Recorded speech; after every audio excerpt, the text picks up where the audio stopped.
Welcome to the new Wes Henderson podcast. I feel like I've rebooted this channel so many times, and it's just because I'm just still trying to find that voice, that style that I really appreciate, and also because my interests are just so dynamic in terms of what my near-term focus is, what my personal life is looking into, what my professional life is looking into, and it's hard to marry everything when you only have 24 hours in a single day. So this is going to be it. This is going to be this new way of providing what I said was that subjective objectivity, where I'm going to present, anything that I find interesting currently. Like right now with my work, I work in the tech sector, so artificial intelligence is super popular, but I also have personal interests in, what the hell's going on with Media Matters versus Elon Musk, the rights to free speech. And just because I have my background in biochemistry with a minor in math and physics, took some engineering courses, then I went into the more business focused part of my professional career where I got away from the intellectual property, the copyrights, patents, and trademarks. But because I have the business background, the law background, the science background, I feel like I could present some sort of different perspective, if you will. And I think I've mentioned it in previous podcasts as far as how do we look at something objectively? How do we filter out all the noise when I'm talking about what my core competencies are as far as how I am in the professional realm?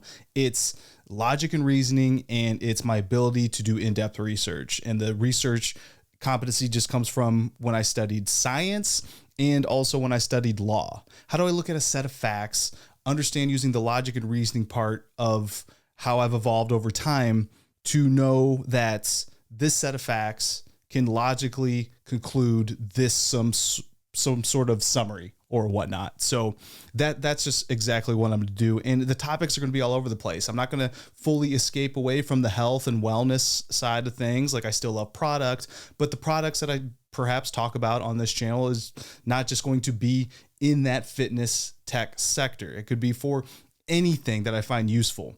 And that's also been part of the problem with only having so much time in the day, is that when I find a product I truly love, it's hard for me to escape utilizing that product in order to review something else and then to evaluate over a period of time whether or not that is something that I want to recommend to the viewers. And internally, I don't like talking bad about a product unless they're just doing something outright egregious. Like I'll tell you right now, I think King Kong Bags is doing some kind of sketchy things as far as going after the market of Haven Athletic. Like I love the backpack. You can see reviews on my channel, and I've become friends with Caleb Bolfers, the founder, or at least one of the founders of the product. So there's limitations in terms of how I can present or want to present how I do reviews. And on the side, when I'm discussing things and products with startups, it's tough for me to want to talk bad about a product when technically I become like a beta tester. It's not a fully flushed out product. They haven't had it in a number of consumers' hands yet. And to do something negative that could potentially have a lot of viewers, you only get one shot, you only get one impression. So I still want to do that in terms of reviewing products on the side, but then discuss openly here, not make it my main mode of content creation, but just a part of this overall message. Like I've toyed with the idea of changing, this channel or this podcast to the name Check This Out, because if you're friends with me, you're close to me, I'm constantly reading a number of articles. I spend a lot of my time digging and delving and seeing what's out there in the world and then shooting it off to my friends and just say, hey, check this out. And, a lot of science. I probably do it too much. So this is also another outlet of me sharing certain information, experiences, educational tidbits, and just anything I find incredibly fascinating. So to kick off this new wave of podcasting that I'm going to do and try to put out as much content as I can, we're going to talk about my experience with what Ironman training is, because, when I started looking into endurance training, Ironman training, like it was just baby steps. Let me go run a mile. Let me do 2 miles. I've had an Ironman on my bucket list for a number of years. And I don't know. I had certain impressions of what it could potentially be.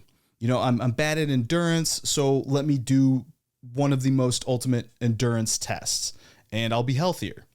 And that hasn't really been the case. Now, as far as baseline of who I was prior to doing Ironman training, I would say I'm a above average healthy individual. I was someone who do CrossFit as many times as 7 times a week. And I felt great, like muscular endurance was great. Physical strength was pretty good. You know, you got to be balanced when you're doing CrossFit, but still strong. Like I was able to deadlift near 600 pounds, squat about 450, about 50 pounds over my total max. But I just felt like there was some sort of element of my overall fitness that was missing. So if it's going to be endurance, let me just dive right in and go for it. But I'm not someone that just jumps in without any sort of idea of what it could potentially do to me. There's a lot of podcasts out there. Peter Attia's podcast, The Drive, talks about his endurance training. He's a triathlete. And it's not really good for you, which is weird. Like too much of a good thing then becomes a bad thing. Just like with food. Everyone tells you, you got to have things in moderation. And endurance training is not moderation. It became, and that's partly why the content had stopped, a secondary job, or it was almost like I was in school. Like I have check boxes to meet every single day. And because I didn't have a good cardio base, endurance base, I felt it was to my detriment if I just missed training and my body just wore down, just got beat down. And that's ultimately when I realized testosterone. So that was the big thing I was worried about as far as how much negative effect on my body is this Ironman training going to have?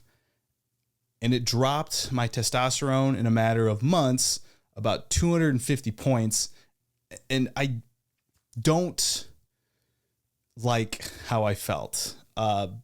It's not something that makes you feel good. So when you're doing all this fitness and, you're burning calories, like I'd burn on average towards, as I got closer to the half Ironman, because I haven't done the full Ironman yet. I was burning about 4,200 calories a day. I'm 6 foot, 205 pounds, and that's what I weighed at the beginning.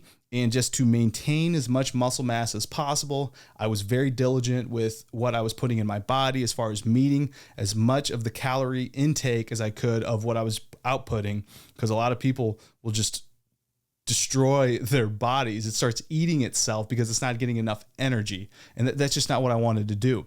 And I will say I've maintained as much strength as I possibly could. The day after my Ironman, my half Ironman in Waco, I was able still to deadlift about 550 pounds, and it felt pretty damn good.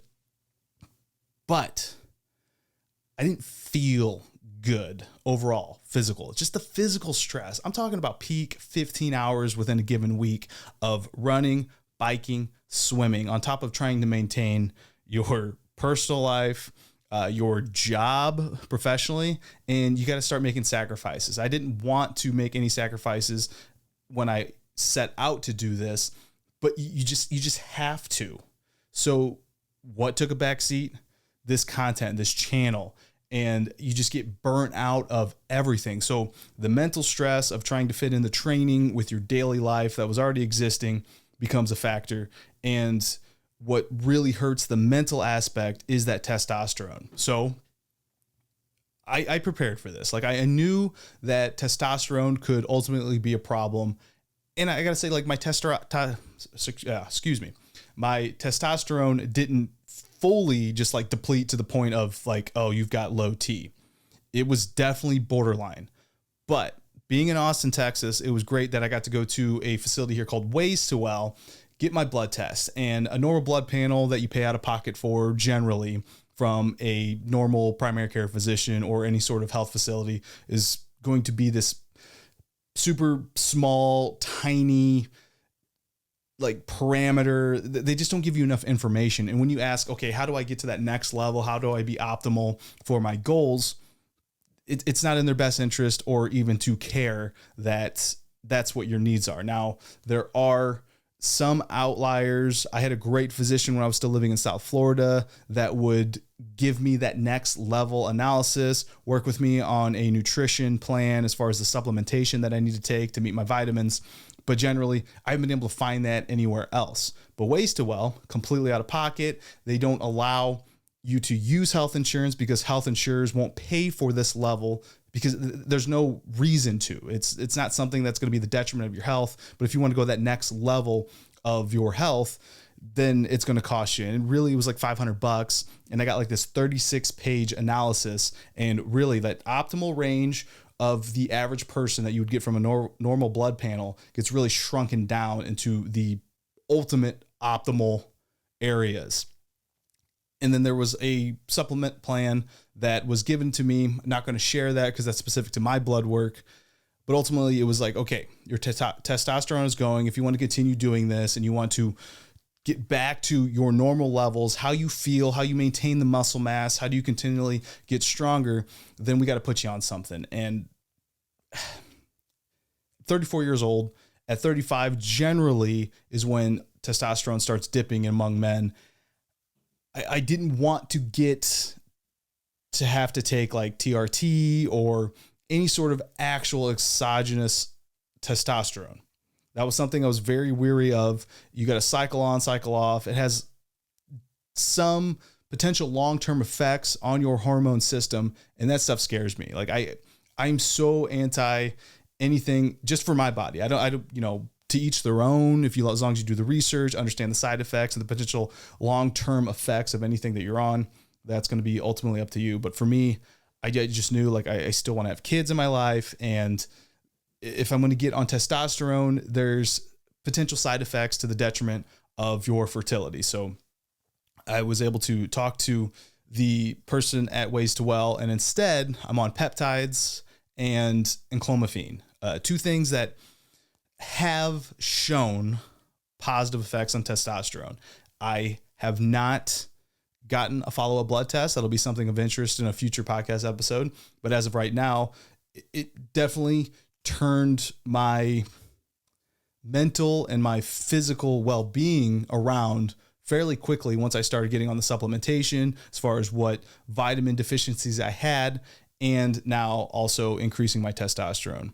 And that's just been the ultimate like experience. I enjoy being able to empathize as much as possible with the different experiences people have in life. So knowing ultimately what people go through to train for an endurance test at the length of an Ironman. And right now I would say I'm like 50-50 if I'm going to continue on. I've already paid the Ironman fees, which is unfortunate that you can't get a refund, but I don't want to do anything that's the detriment of my health. And when I do kind of like an internal post-mortem after doing the half Ironman, which I think is a great distance. I think as far as the time commitment, the overall day that it took me 6.5 hours to complete. It wasn't bad. It's something that I would perhaps do once every 5 years. And the triathlon aspect, I definitely want to do. I think the swimming, the biking, the running is really fun, actually. I think the whole experience is fantastic. But to just the extent that you need to safely complete an Ironman is just time commitment. I don't know if I'm in it.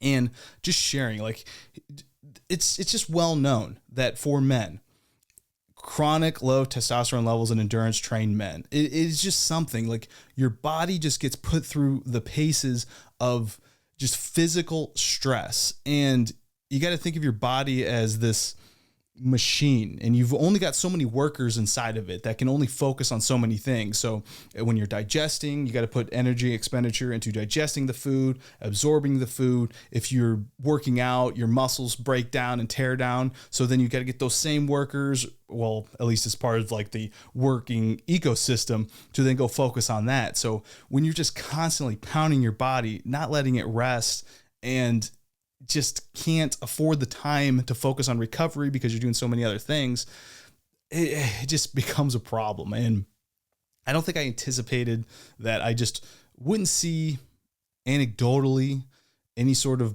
biophysiological metrics that say that I'm a much healthier person I didn't anticipate that. I knew that there were going to be some negative side effects, but I assumed there'd be some sort of positive side effects. And ultimately, I don't feel much healthier of an individual. So when it comes down to whether or not I'm going to complete the Ironman, this is just going to be because it's was or is still a bucket list thing.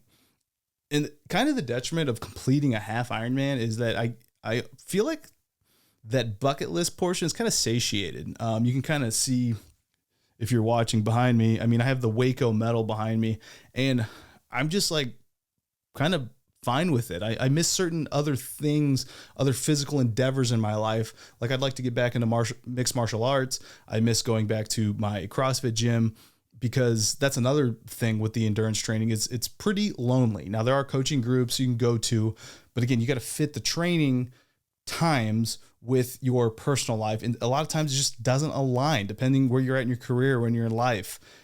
Others just flat out love it. Like this is what they just breathe for. They love going out there. They love running for miles and miles. They love swimming for miles. And that's a completely different thing. And just to reiterate the point as well, I was already someone that was above average, I would say, in terms of my health and wellness and my overall physical abilities.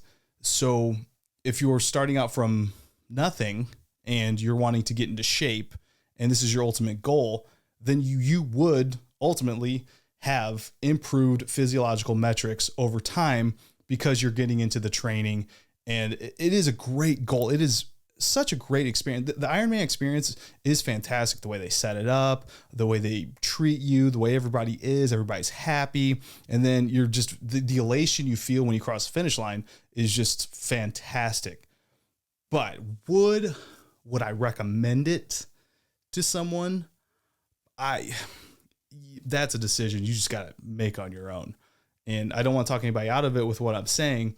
It's just these are like the facts that I've experienced as, I guess, a man that is larger than the average person, generally doing these kind of endeavors, carrying 205 pounds of weight and muscle over that distance and that period of time. It is just not great. I was eating so much food in the duration of it because I just had to avoid that exercise endurance hypoglycemia by just feeding my body energy, because all these muscles that I have on the body have to be fed and they're looking for that energy. So that's going to be this first episode. Next episode, who knows, could talk about artificial intelligence, could talk about freedom of speech, could talk about anything in the news. So I'm looking forward to this new way of sharing information, and hope you enjoyed the episode. Tune in, subscribe, hit all those different links, support the channel, and I'll see you in the next one.